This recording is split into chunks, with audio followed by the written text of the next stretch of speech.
Hari Om, all the Atma Jyotis, I bow down to the divine light of the self in you. Let us continue our Mahabharata stories. Today, let us learn the story of Ekalavya. So far what we have seen, Guru Dronacharya has started teaching Kauravas and the Pandavas. And he has been teaching them various kinds of Shastra and Astra Vidya, mainly the usage of weapons such as sword, spear, how to use bow and arrow, all these various kinds of science he was teaching them. And the way he was teaching and the way they were all learning, it became so well known. So many people used to talk about, you know what? The princes of Kururajya, the Kauravas and the Pandavas, are all learning under the great Guru Dronacharya. He is such an excellent teacher. So many people used to talk about it like that. His fame and name became so widely known. Many started coming, seeking whether Guru Dronacharya can teach them also.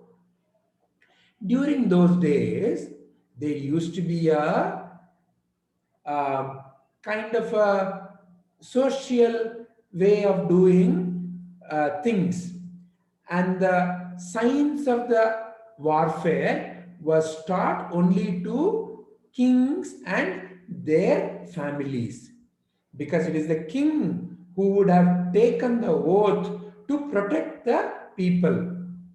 So therefore, such science was taught only to those people who have taken the pledge to protect others.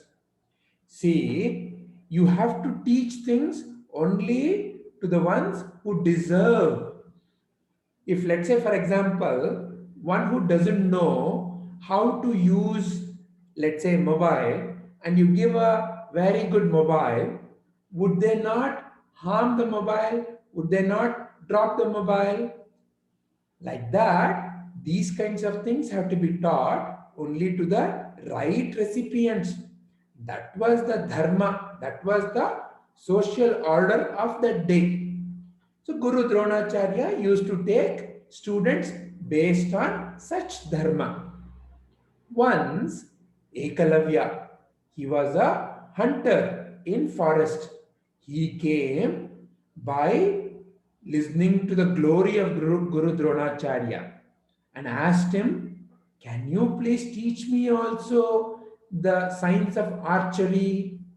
I want to become very good archer.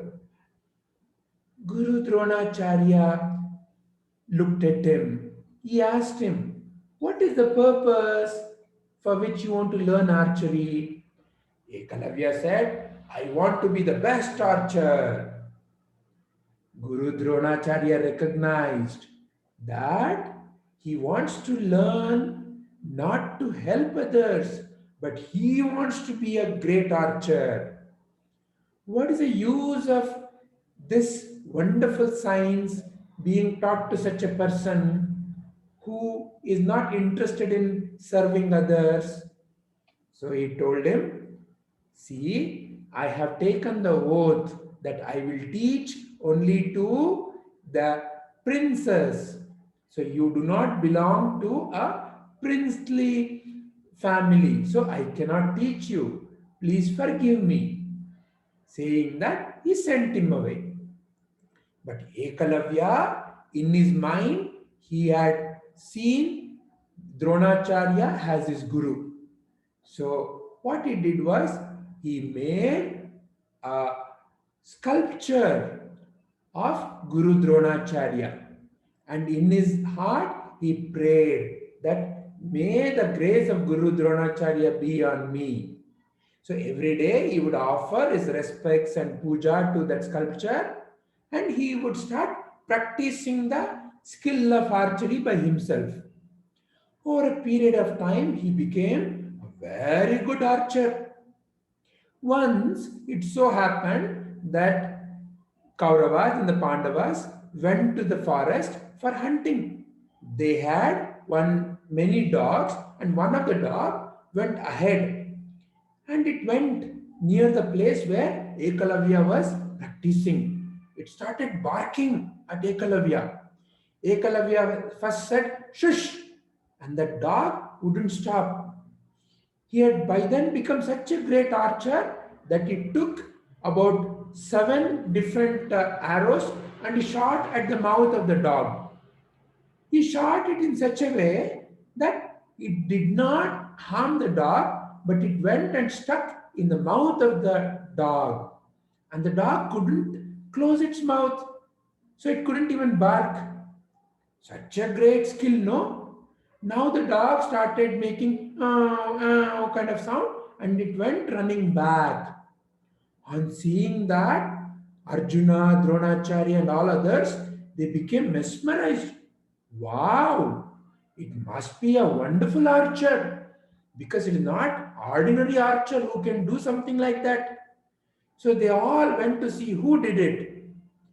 Then they saw there was this Ekalavya who was practicing, and Guru Dronacharya saw Ekalavya. He immediately realized what was happening.